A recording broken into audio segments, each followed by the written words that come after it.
Hola, hola. El día de hoy vamos a hablar sobre una de las emergencias tiempo dependientes más importantes, porque sí, el tiempo acá es importante porque podemos perder a nuestro paciente y estamos hablando del shock hipovolémico. Empecemos con un caso. Imaginemos a un paciente de 28 años que sufrió un accidente de tránsito. En el momento de la evaluación está consciente, ansioso, pero refiere mucha sed, ¿no? Tomamos funciones vitales.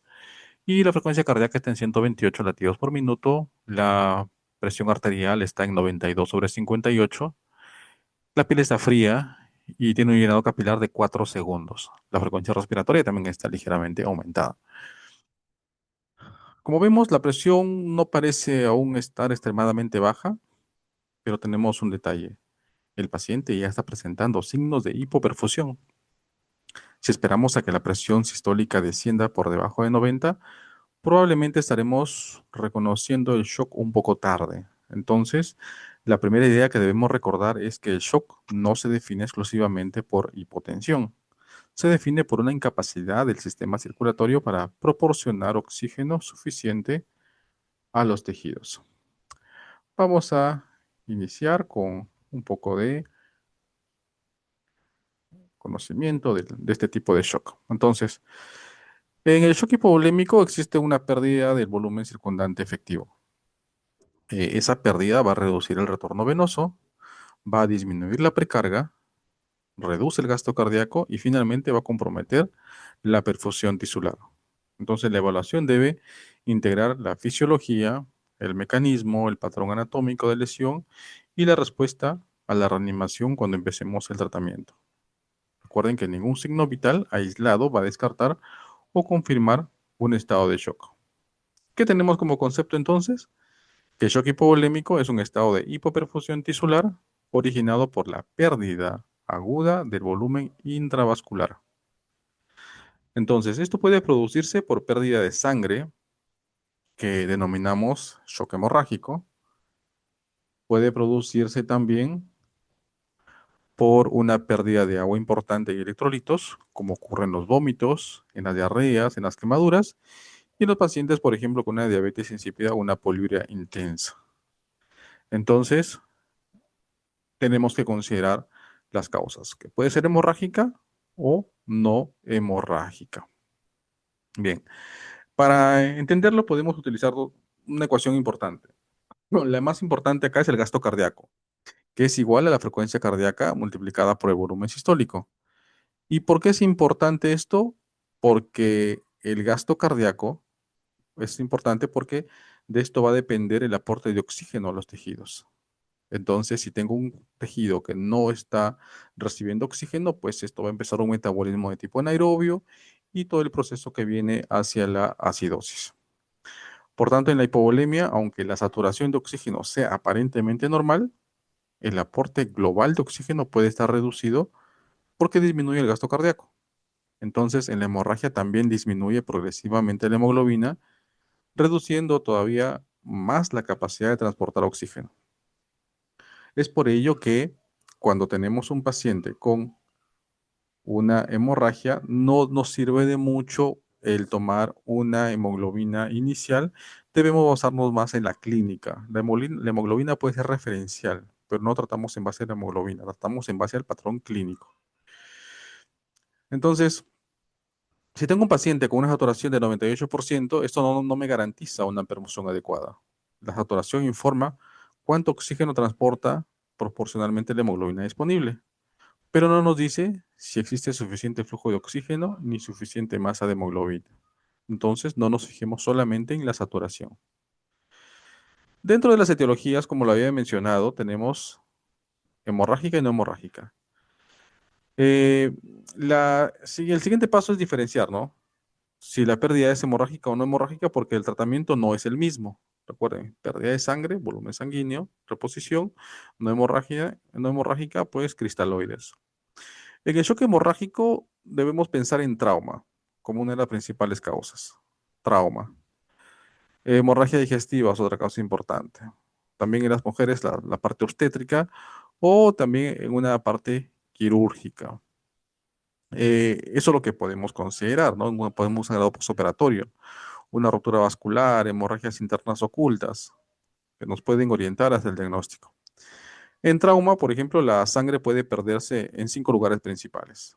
Al exterior, nosotros vemos el tórax, en el abdomen, en la pelvis y retroperitoneo, y en los huesos largos y tejidos blandos. Por ejemplo, una fractura de cadera puede ser tan grave que podría acumular hasta 2 litros de sangre, y eso nos puede llevar a un shock hipovolémico. Luego tenemos el shock no hemorrágico. En el shock no hemorrágico, entre las causas no hemorrágicas se encuentran los vómitos y la diarrea intensa, sobre todo en pacientes con factores de riesgo, niños o ancianos. Las quemaduras extensas también pueden ser los diuréticos, el uso de diuréticos osmóticos, el uso excesivo de estos fármacos, la diabetes insípida y también puede ser el secuestro de líquido hacia el tercer espacio. En estos pacientes, el tratamiento se va a centrar en reemplazar agua y electrolitos con cristaloides. Entonces corregimos las alteraciones metabólicas que se pueden dar y controlamos la causa. Si el paciente tolera vía oral, podemos hidratarlo por vía oral o hacerlo por vía endovenosa si el paciente no tolera la vía oral. En cambio, cuando existe hemorragia activa, administramos grandes cantidades de cristaloides sin controlar el sangrado, que esto podría alterar también los factores de coagulación. Entonces tenemos que, cuando corregimos una hemorragia, considerar que los cristaloides no son la panacea y no nos van a aliviar la hemorragia. Al contrario, podrían producir trastornos que podrían afectar mucho más al paciente. También favorecen la hipotermia y es por eso que cada cuadro es importante diferenciarlo, sea hemorrágica o no hemorrágica, para poder reponer. En adultos que requieren reanimación convencional con líquidos, eh, la NIS mantiene el uso de cristaloides con sodio entre 130 y 154 milimoles por litro y administrados inicialmente en bolos de 500 mililitros y seguido de una reevaluación inmediata. Esta recomendación debe individualizarse, obviamente, en ancianos y en pacientes con enfermedad cardíaca y renal. En cuanto a su fisiología y fisiopatología, eh, en la primera etapa hay una disminución del volumen, o sea, tenemos una pérdida del volumen. Esta pérdida de volumen hace que disminuya el retorno venoso. Esta disminución afecta a la precarga. Al disminuir la precarga, disminuye el volumen sistólico, disminuye el gasto cardíaco. En esta etapa inicial aumenta la frecuencia cardíaca para tratar de compensar y luego empieza con una bradicardia, con una disminución severa del gasto cardíaco y que puede llevar al paro cardíaco por una hipoperfusión tisular. Entonces es toda una secuencia. Y para esto hay una respuesta, ¿no? Neurohormonal. Se activa el sistema nervioso simpático, aumenta la liberación de catecolaminas para rescatar y producir la vasoconstricción y se estimulan el sistema renina-angiotensina aldosterona y la hormona antidiurética. Todo con la intención de retener líquidos. Entonces, ¿qué tenemos a consecuencia de todo eso? Lo mencioné: taquicardia, vasoconstricción, retención de sodio y agua, disminución de la diuresis, redistribución del flujo hacia órganos vitales. Es por eso que el paciente está pálido, porque la piel no es vital. Se redistribuye hacia el corazón, hacia los riñones, hacia el cerebro. Entonces, por eso se siente en la piel fría, la ansiedad, la sed, taquicardia, el paciente está en oliguria y puede haber una progresión hacia la hipoxia tisular. Cuando ya la compensación fracasa, la entrega de oxígeno es insuficiente, las células aumentan el metabolismo anaerobio, se acumula lactato, aparece acidosis metabólica y disminuye la producción de ATP. Y es ahí en donde la intención de generar más ATPs lo hacen a partir de un metabolismo anaerobio y por tanto hay un mayor consumo de oxígeno, un mayor consumo de energía y no es rentable para el organismo y lo que se va produciendo es una acidosis de tipo metabólica. También se puede producir una coagulación inducida por trauma. En la hemorragia traumática no existe únicamente una pérdida de sangre, sino también puede desarrollarse precozmente una coagulopatía inducida por trauma. Relacionada a esto con shock, lesión endotelial y activación fibrinolítica y todo lo que viene al respecto, ¿no? De la coagulopatía inducida por trauma. Entonces, aproximadamente un tercio de los pacientes con trauma grave pueden llegar al hospital con alteraciones de la coagulación, incluso antes de recibir grandes cantidades de líquidos. Debemos considerar que en trauma siempre se produce este tipo de trastornos. Y dentro de las cosas que debemos evitar en los pacientes con trauma es la triada letal, ¿no? El paciente, este, tradicionalmente hablamos de una triada letal cuando hay hipotermia, acidosis y coagulopatía. Actualmente se va a destacar que también la hipocalcemia se puede dar, por lo que algunos autores van a utilizar el concepto de diamante letal, o sea, no solamente es triada, sino es diamante letal. La hipotermia va a deteriorar la función plaquetaria y la actividad de los factores de la coagulación. Y la acidosis va a reducir la eficacia enzimática de la coagulación. La hipocalcemia va a comprometer la contracción cardíaca, la función plaquetaria y la formación de fibrina, ¿no? En las guías europeas recomiendan el prevenir la pérdida de calor. Por eso es que se utilizan los líquidos y la sangre caliente. Se trata de calentar tanto al paciente como los líquidos, acá como vemos en el manejo. Y siempre monitorizando al paciente, ¿no? Para mantener el calcio ionizado dentro del rango normal, especialmente durante la transfusión masiva, para evitar un deterioro cardiovascular. Dentro de la clínica, dentro de la clínica, va a depender de la magnitud de la pérdida. Entonces, la velocidad con que ocurre y la reserva fisiológica del paciente es importante para que se manifieste la clínica. Y la clínica no está relacionada o se puede catalogar, digamos, de esa forma con el porcentaje sanguíneo perdido, la cantidad de pérdida sanguínea, pero no siempre se da de esa manera. Tenemos que no fijarnos en cuánto perdió el paciente, sino cómo vemos al paciente. Los hallazgos más importantes en los pacientes puede ser taquicardia, pulso débil, piel fría, llenado capilar lento, hipotensión que no siempre está de manera inicial, la taquipnia tratando de compensar esa falta de oxígeno en los tejidos, la oliguria que puede ser un flujo sanguíneo menor de 0,5 mililitros kilogramo hora y alteraciones del sensorio, la sed y el mareo que puede estar un poco más avanzado cuando se presenta esta clínica. La ausencia de taquicardia no va a excluir la presencia de shock. Los ancianos, por ejemplo, los pacientes que utilizan beta bloqueadores, las personas con marcapasos y algunos deportistas, pueden presentar respuestas atípicas. No siempre va a haber taquicardia. Tampoco debemos confiar únicamente en una presión arterial normal. La vasoconstricción puede conservar temporalmente la presión, pues a expensas de reducir la perfusión de la piel, el riñón y el territorio esplácnico. Por eso no nos fijemos en un solo signo, evaluemos de manera global al paciente. En una evaluación rápida de la perfusión para determinar si el paciente necesita o no reposición de fluidos.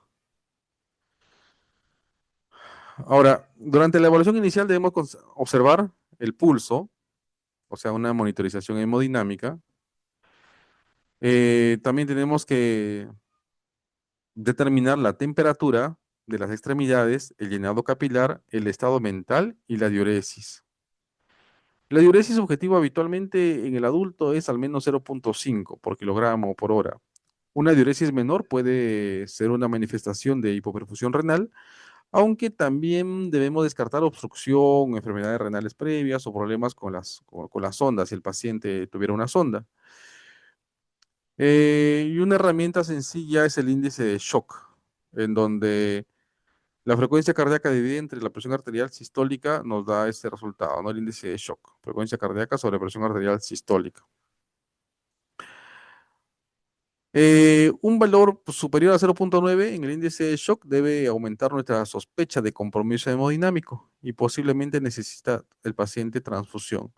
Pero estos son algo referenciales. Recuerden que es la clínica. Nosotros vemos la clínica en el paciente de manera global. Si el paciente está hipoperfundido, pálido, llenado capilar lento y sabemos que existe trauma o lesión, pues inmediatamente vamos a transfundir.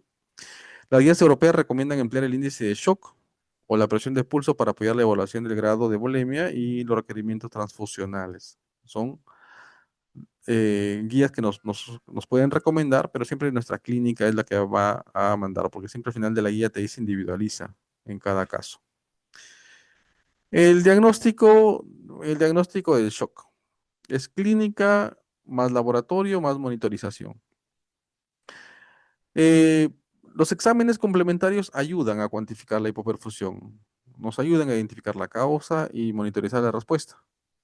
Pero no solamente vemos eso, no solamente los exámenes auxiliares, sino vamos a nuestra clínica, como menciono de manera constante.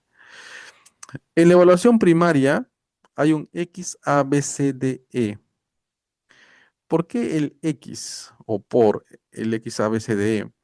El ATLS propone este cuadro, el XABCD, en donde la letra X representa la hemorragia externa, ¿no? La hemorragia externa exsanguinante que debe controlarse inmediatamente, incluso antes de continuar con la evaluación convencional. Quiere decir que antes de mi ABCDE, que yo uso habitualmente para evaluar a mi paciente, voy a evaluar la X. Y la X quiere decir que yo estoy observando una zona de sangrado y voy a comprimir. Y luego sigo con el ABCD habitual. En la A ya lo sabemos, la vía aérea y protección cervical. La B, la respiración y la ventilación. La C, creo que es circulación y control de sangrado. En la D, la evaluación neurológica. Y en la E, la exposición completa y prevención de la hipotermia. Entonces, en adelante vamos a ver como un XABCDE. La ATLS fue lanzado por la American College de Cirujanos, del Colegio Americano de Cirujanos, en el 2025 e incorporó el control temprano de la hemorragia exsanguinante dentro del nuevo enfoque XABCDE. En el laboratorio, ¿qué buscamos en el laboratorio? En el laboratorio vamos a solicitar hemograma, gases arteriales, lactato, electrolitos, que nos van a servir como marcadores de hipoperfusión. También vamos a solicitar creatinina, glucosa, em, pruebas de coagulación, fibrinógeno, grupo sanguíneo y pruebas cruzadas cuando exista sospecha de sangrado significativo para la transfusión. Un punto fundamental, la hemoglobina inicial puede ser normal. El paciente está sangrando, pero puede ser normal la hemoglobina inicial por concentración, porque en una hemorragia aguda se pierden inicialmente plasma y eritrocitos en proporción semejante. Por eso necesitamos mediciones seriadas y debemos interpretar la hemoglobina junto con la clínica. Nuevamente repetimos la clínica. La guía europea recomienda repetir hemoglobina o hematocrito, ya que en un valor inicial normal puede ocultar una hemorragia en fase temprana. Y también puede haber un aumento de lactato y un déficit de base. El lactato es un marcador indirecto de hipoperfusión y metabolismo anaerobio. Su tendencia es más importante para un valor aislado. Entonces, si yo tengo un lactato que está aumentado, me puede estar indicando que está aumentando la hipoperfusión. Y en la UCI, mire, muy importante, en la UCI, si el lactato viene disminuyendo, quiere decir que mi tratamiento o mi manejo es el adecuado. El lactato es un gran marcador para ver la mejora de la perfusión celular. Entonces, el lactato va a descender después de una intervención, sugiere que bueno, si desciende es que sugiere que ha habido mejoría en el tratamiento. Y si el lactato persiste o va en ascenso, pues no estoy controlando la perfusión. Eso es lo importante. El déficit de base también ayuda a valorar la magnitud de la acidosis metabólica. Sin embargo, algo importante, puede alterarse por insuficiencia renal, por hipercloremia u otras causas. La recomendación europea considera el lactato una prueba sensible para estimar y monitorizar la hemoglobina, ¿no? Perdón, la hemorragia y la hipoperfusión. Entonces, cuando no está disponible el déficit de base, es una alternativa muy útil. Entonces, tomemos siempre lactato o gases arteriales a nuestros pacientes. Otra prueba importante que viene, bueno, ya hablamos del lactato, otra prueba importante que viene es el POCUS o FAST para identificar la causa, ¿no? Es la ecografía a pie de cama, que puede identificar líquido libre en cavidad, hemoperitoneo, hemotórax, aneurisma aórtico, puede haber un embarazo tópico, alteraciones cardíacas o otro tipo de shock. No obstante, un FAST negativo no descarta hemorragia. Puede no detectar sangrado retroperitoneal, pélvico, intestinal temprano o pérdida todavía pequeñas. Entonces, en un paciente estable o que responde adecuadamente, puede realizarse tomografía En un paciente inestable con una fuente evidente, no debemos retrasar el control quirúrgico o intervencionista para obtener estudios que no modificarán la conducta inmediata. Entonces, algo que nos ayuda, muy importante, son las imágenes, el POCUS FAST o una tomografía si el paciente aún está estable. En la evaluación de la gravedad, en la evaluación de la gravedad hablamos del índice de shock mayor a 0,9 para poder transfundir. Puede haber los datos de la gravedad no debe determinarse únicamente por una tabla, ¿no? Debemos considerar algo más. Los datos del arma pueden ser en estos casos la hipotensión, alteraciones del estado mental, la oliguria, el lactato como en el examen de laboratorio, la hipotermia, una coagulopatía, el sangrado activo, ¿no? Podemos clasificar clínicamente al paciente como respondedor, respondedor transitorio o no respondedor durante la reanimación con fluidos. El respondedor va a mejorar y mantener la perfusión. El respondedor transitorio mejora inicialmente, pero luego vuelve a deteriorarse. Y el no respondedor, pues persiste inestable a pesar de todas las medidas que hemos realizado. Entonces, el respondedor transitorio y el no respondedor deben hacernos pensar en hemorragia activa, cuando hay una pérdida subestimada, el diagnóstico incorrecto o shock mixto. Entonces, si yo intervengo, el paciente debe mejorar. Si no mejora, me puedo encontrar ante un respondedor transitorio, si mejora parcialmente, o en un paciente no respondedor, ¿no? Bien, las cuatro clases de hemorragia son útiles para la enseñanza, pero los porcentajes de pérdidas sanguíneas son aproximados. Esto, las clases de la ATLS. Entonces, lo que vemos acá es algo aproximado. Eso no quiere decir que vamos a estar calculando de manera objetiva. Mira, está perdiendo 15%, 20%, 30%. Recuerden que esto va en relación a la edad del paciente, si es anciano, si es joven, si tiene comorbilidades. La respuesta es diferente en cada caso. Solamente son valores referenciales, nada más, ¿no? La guía europea considera la clasificación tradicional una estimación orientativa y advierte que tiene limitaciones. Siempre recomienda combinar la fisiología, los mecanismos, el patrón lesional y la respuesta al tratamiento. Bien. En el tratamiento tiene dos objetivos simultáneos: restaurar la perfusión y detener la causa de la pérdida. ¿Por dónde está perdiendo? Primero, el control de la hemorragia. En una hemorragia externa realizamos la presión directa. Acuérdense de la X. Empaquetamiento con material hemostático o torniquete cuando corresponde, aunque el torniquete ya salió de las guías, pero si en caso extremo aún lo podemos utilizar. En sangrados internos, el control definitivo puede requerir a veces cirugía, endoscopías, radiología intervencionista o tratamiento obstétrico, depende de la situación. La reanimación no va a sustituir el control de sangrado, o sea, coloco sangre, pero controlo el punto de sangrado. El paciente con hemorragia activa puede recibir líquidos y sangre indefinidamente y continuar deteriorándose si la fuente no se controla. Entonces yo controlo la fuente. La guía europea va a recomendar minimizar el tiempo entre lesión y el control definitivo del sangrado, además de utilizar compresión directa y torniquetes en hemorragias externas potencialmente mortales. Los siguientes son los accesos vasculares y la monitorización. Colocaremos dos accesos venosos periféricos, como nos dicen las guías, de gran calibre. Si no obtenemos acceso rápidamente, utilizaremos la vía intraósea y si existe la pericia, pues utilizamos la vía central. La vía central. Debemos obtener muestras de laboratorio desde el inicio y activar temporalmente el banco de sangre cuando sospechemos de una hemorragia grave. Recuerden que esto es un trabajo en equipo. Entonces, control de la causa, oxígeno y dos accesos vasculares, cristaloides balanceados en reanimación inicial 500 ml o 1000, y en otras guías consideran que en caso de shock coloquemos 30 mililitros por kilo de peso en la aja.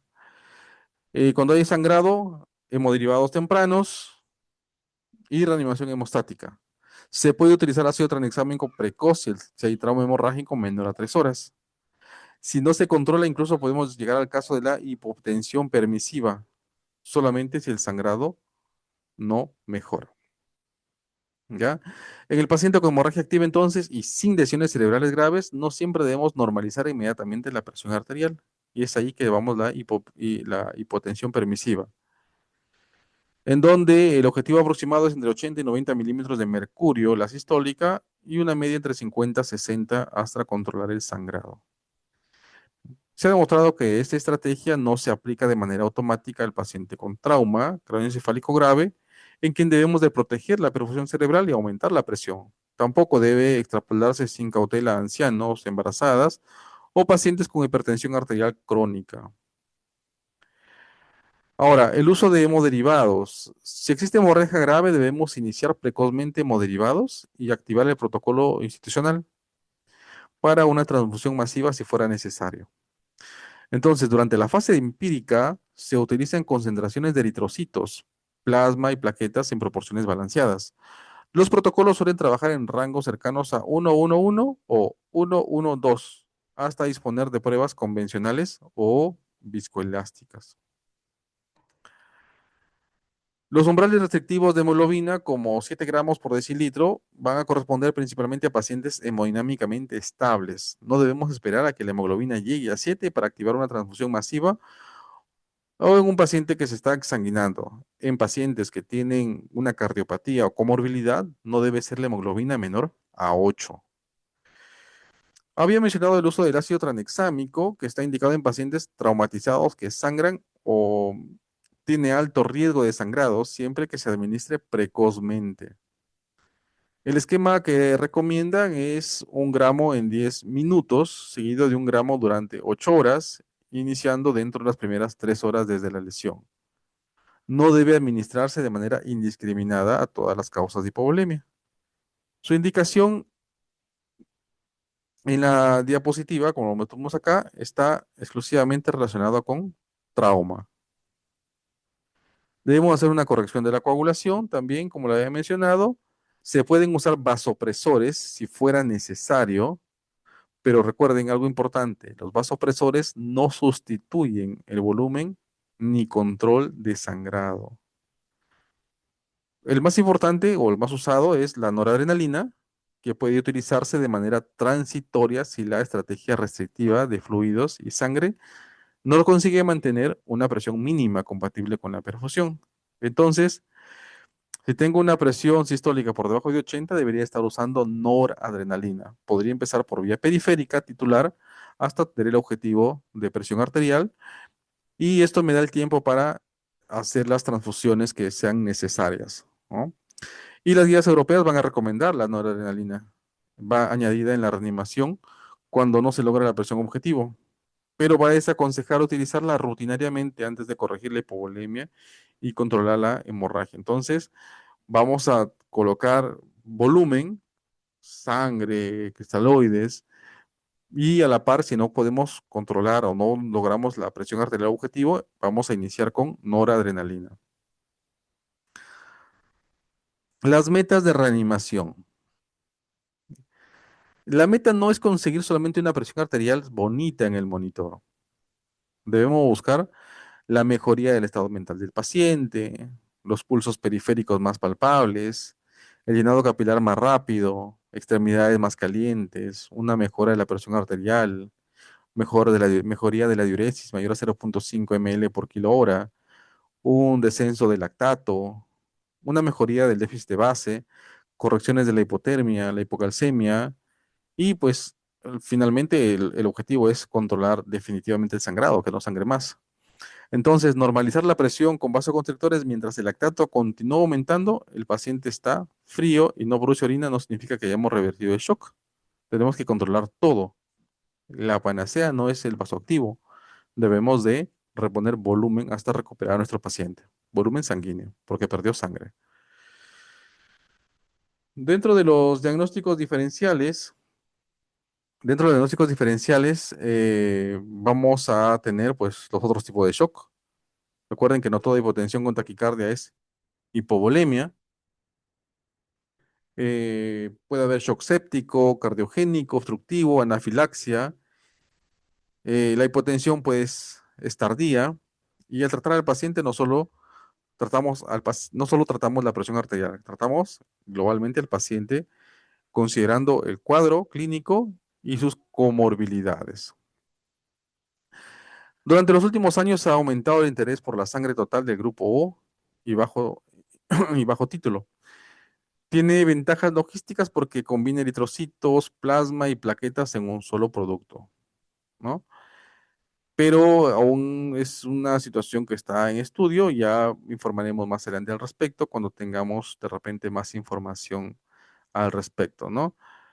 El mensaje práctico no es que la sangre total sea inútil, sino que todavía no se ha demostrado que sea universalmente superior a una terapia de componentes bien organizada como se usa habitualmente, y su utilización dependerá del protocolo de la institución, de la disponibilidad, del sistema de trauma, todo lo que vea en cada institución.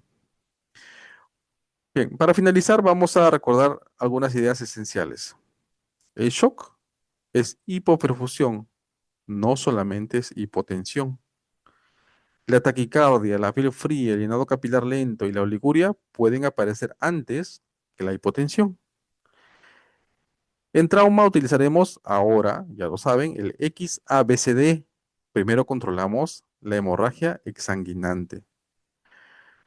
La hemoglobina inicial normal no descarta el sangrado importante. El lactato y el déficit de base deben evaluarse de manera seriada. En el shock hemorrágico debemos limitar los cristaloides, iniciar reanimación hemostática y controlar precozmente la fuente de sangrado. Y la mejor reanimación fracasa si el sangrado continúa. No solo actuemos a resolver la clínica, actuemos para resolver el foco, de dónde está el punto de sangrado. Entonces, en conclusión, el manejo del shock hipovolémico va a exigir reconocer la hipoperfusión antes que aparezca el colapso, intervenir de manera ordenada y comprender que cada minuto sin control de la causa aumenta el riesgo de la alteración de la coagulación, de la falla orgánica y la muerte del paciente. Muchísimas gracias por su atención. Recuerden que pueden seguirnos en Destrezas Médicas, compartan la información si les gustó.